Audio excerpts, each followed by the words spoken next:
Hello friends, welcome to Falak's Kitchen. இன்னைக்கு நாம hotel style beef ஷல்லி செய்ய போறோம். வாங்க எப்படி செய்யறதுன்னு பார்க்கலாம். ஹோட்டல் ஸ்டைல் ஷல்லி செய்ய தேவையான இன்கிரிடியன்ட்ஸ்: 1 டேபிள்ஸ்பூன் ஜீரகம், 2 லவங்கம், 2 ஏலக்காய், 2 பட்டை, ஒரு அன்னாச்சி பூ, ஒரு ஜாவித்ரி, 1 டேபிள்ஸ்பூன் சோம்பு, 1 டேபிள்ஸ்பூன் முழு தனியா, 1/2 டேபிள்ஸ்பூன் மிளகு, தேவையான அளவு உப்பு, 2 டேபிள்ஸ்பூன் இஞ்சி பூண்டு பேஸ்ட், ஒரு 10 முந்திரி, 4 பச்சை மிளகாய், 2 காஞ்ச மிளகாய், 150 ml நான் தயிர் எடுத்துருக்கேன், கொஞ்சம் கொத்தமல்லி, கொஞ்சம் புதினா, 3 தக்காளி நான் அரைச்சி பேஸ்ட் ஆக்கிருக்கேன், 4 பெரிய சைஸ் வெங்காயம், 1/2 கிலோ பீஃபை நான் வேக வச்சு எடுத்திருக்கேன், 7 to 8 டேபிள்ஸ்பூன் ஆயில். வாங்க ஃப்ரெண்ட்ஸ் எப்படி செய்யறதுன்னு பார்க்கலாம். இப்போ நம்ம குக்கர் எடுத்துக்கலாம். அதில் 7 to 8 டேபிள்ஸ்பூன் ஆயில் சேர்த்துக்கலாம். கட் பண்ணி வச்சு வெங்காயம் சேர்த்துக்கலாம்.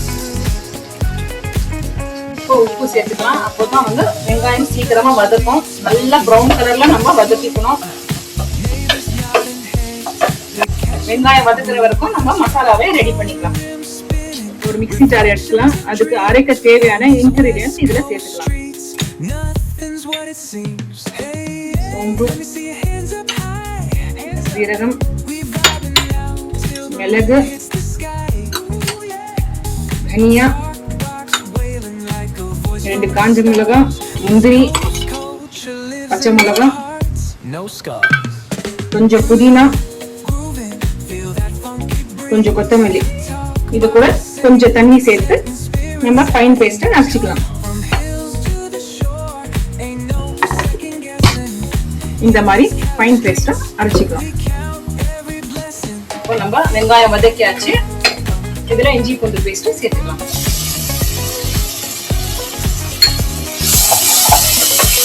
அரைச்சி வச்ச தக்காளி இதுல சேர்த்துக்கலாம்.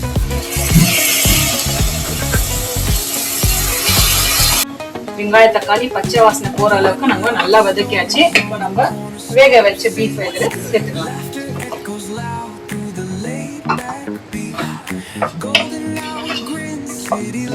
இதுல தயிர் சேர்த்துக்கலாம்.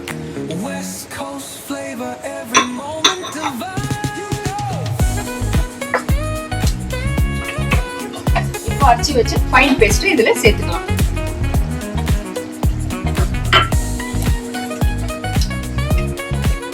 ஜார் கழுவி வச்ச தண்ணியை இதுல சேர்த்துக்கலாம்.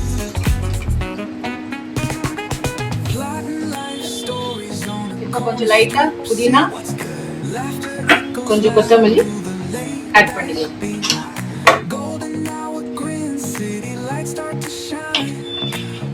இப்போ நம்ம குக்கரை க்ளோஸ் பண்ணி 5 to 6 விசில் கொடுத்து ஓபன் பண்ணி பார்க்கலாம்.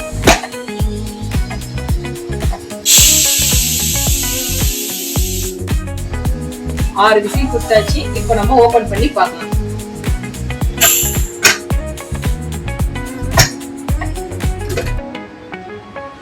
பாருங்க, இப்போ என்ன மேல தெரிஞ்சு வந்தாச்சு. நம்ம ஹோட்டல் ஸ்டைல் பீஃப் ஷல்லி ரெடி.